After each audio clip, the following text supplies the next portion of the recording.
Yeah, no, for sure. And I appreciate that. I wouldn't necessarily say that I've seen guaranteed charter revenue. So the way that I kind of work to help people like yourself that are interested in purchasing a private jet and potentially putting it on a charter is, we kind of talk a little bit about it.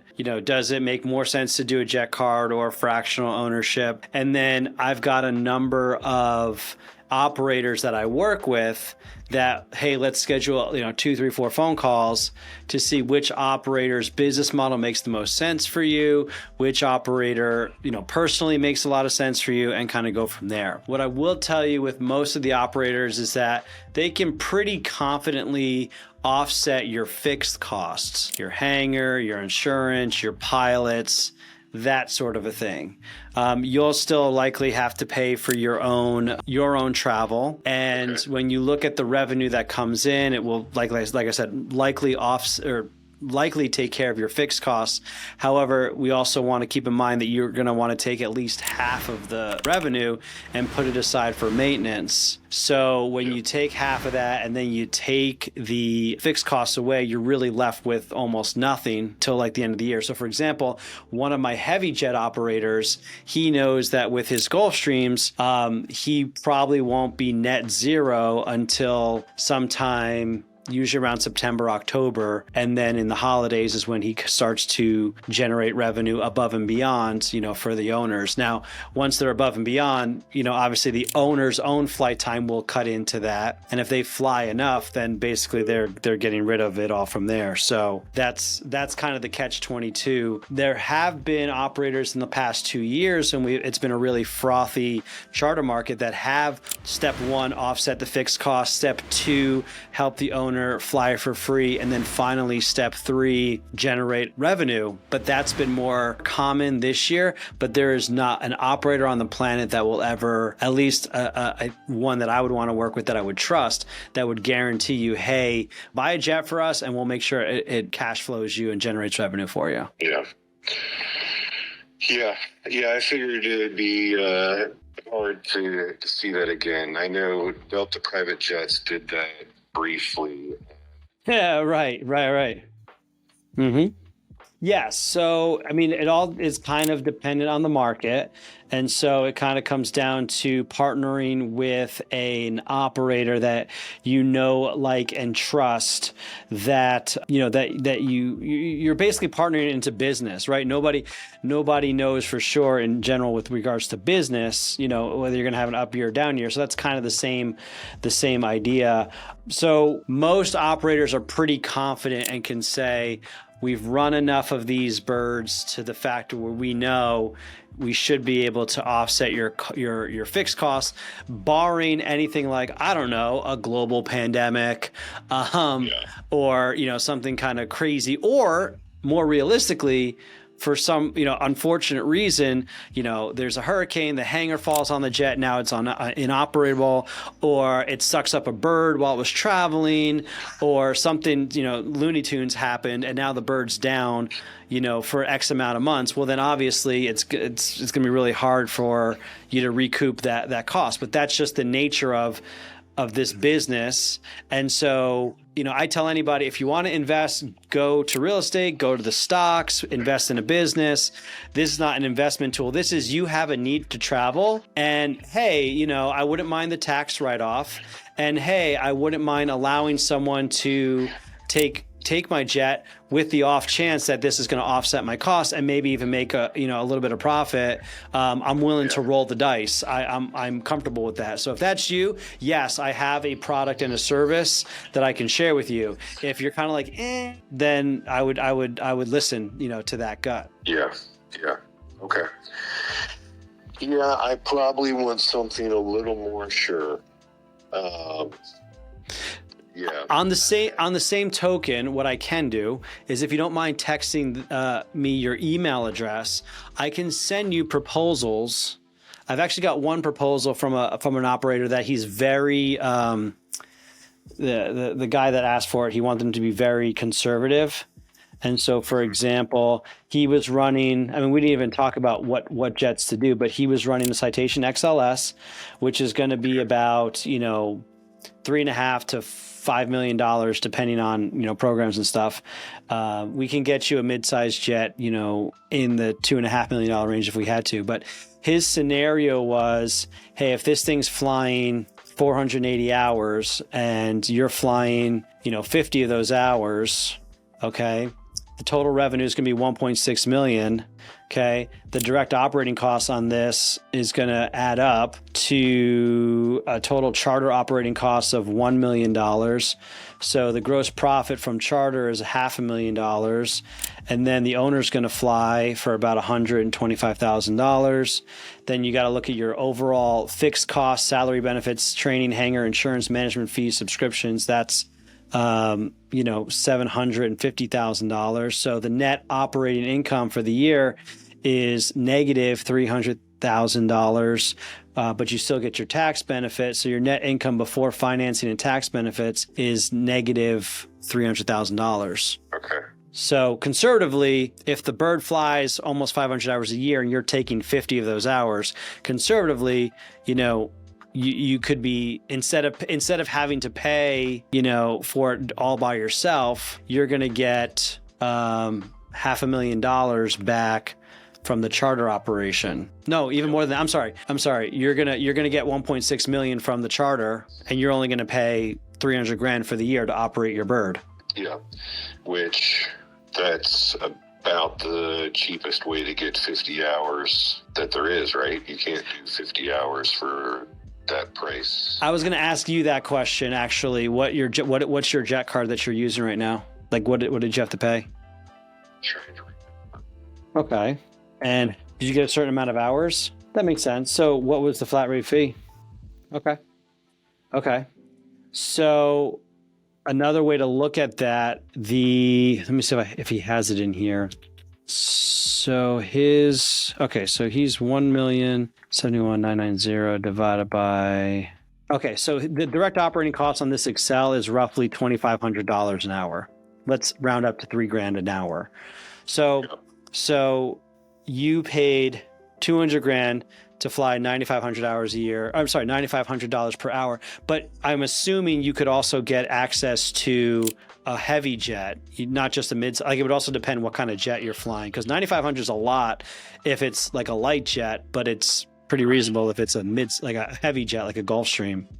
Yeah, no, I want to say, and actually I told you wrong. It was closer to 7,500 or 8,000 for a Phenom 300, or it was 9,500 to 10,000 for Challenger. Okay. Yep. That makes sense. Okay. So let me put this. So the Phenom 300 is close to the Citation XL. It's still newer, nicer, so it is going to have a higher, like a charter rate for a Phenom, 300 at 7,500 an hour. Like, that's fair. Okay. So the XL, it's going to have a similar cabin size, but it's going to be a little bit older, but still going to get you from point A to point B in roughly the same feel, unless you really care about the aesthetics. So even if I bump up the Excel to the Excels, will you typically charter out between $5,000, $6,500 an hour. So that's kind of going to be our apples to apples. So you paid $200,000 to get into the program, and then from that $200K, you're going to pay out at roughly $7,500 an hour. Yep. So in the charter scenario, you're going to pay, let's just go with $4 million. Okay. And you're going to need, if you try to do, to finance that, your downstroke would probably have to be 30%. So you're going to be at 1.2, right? So versus a $1.2 million outlay for a $4 million jet, that's going to get you let's just say a charter rate of maybe $3,500 an hour, because you'll pay the. They don't charge you the retail rate usually. The operators will charge you whatever it costs them to do the thing. So I mean, again, the benefit of it being primarily here a tax play, because you can write off 80% of that $4 million purchase price, and then you're also going to get half the price roughly per hour to fly. So you can fly twice as much, to do that.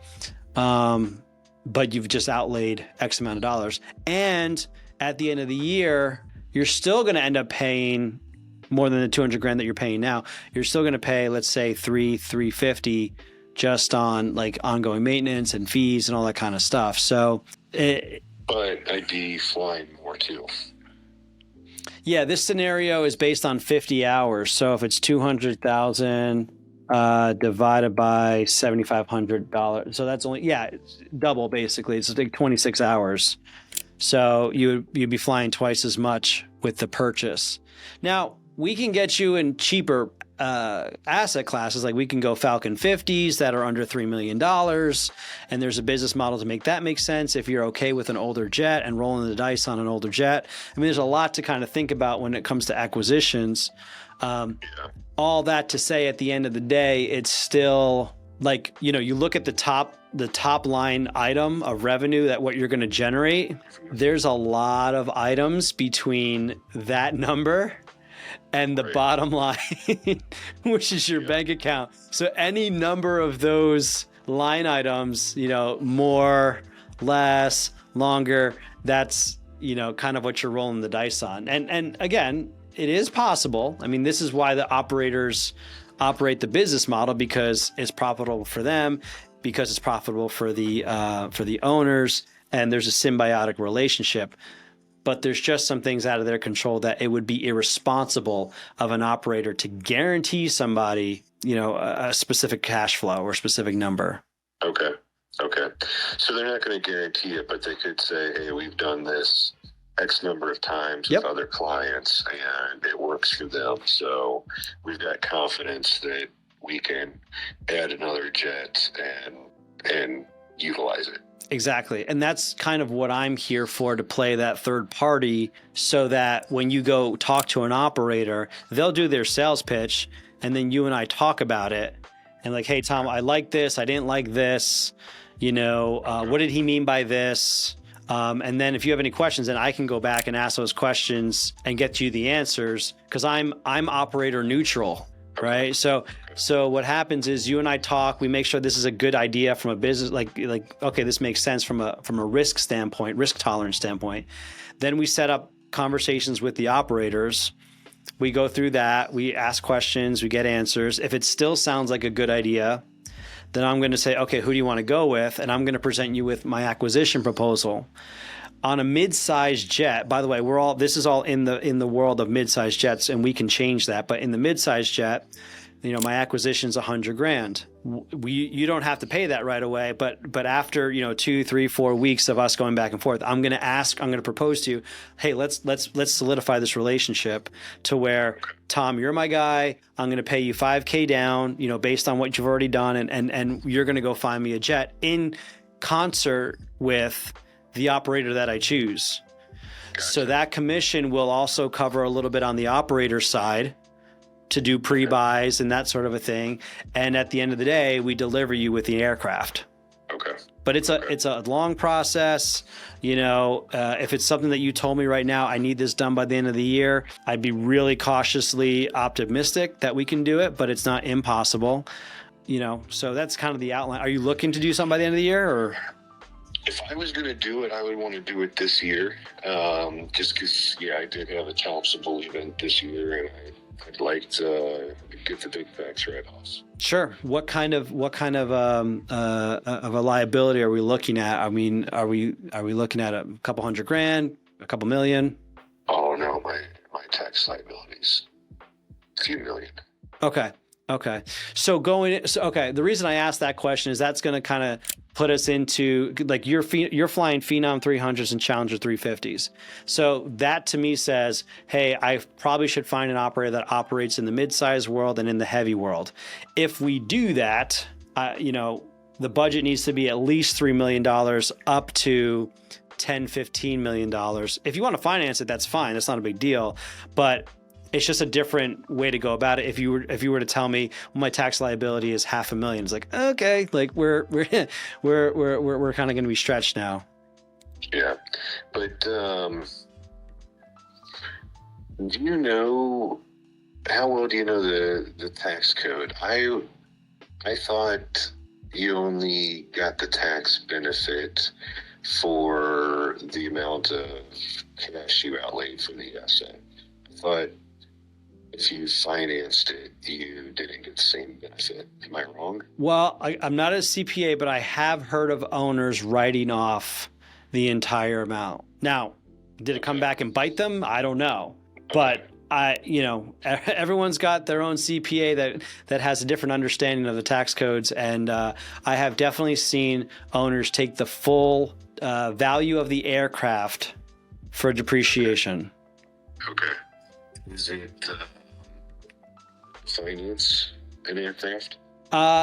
It's harder if you put it on a certificate, and it's harder if you put it if it's older than 20 years, and it's harder if it's not on engine programs. Okay. Those criteria are mostly predicated on your budget.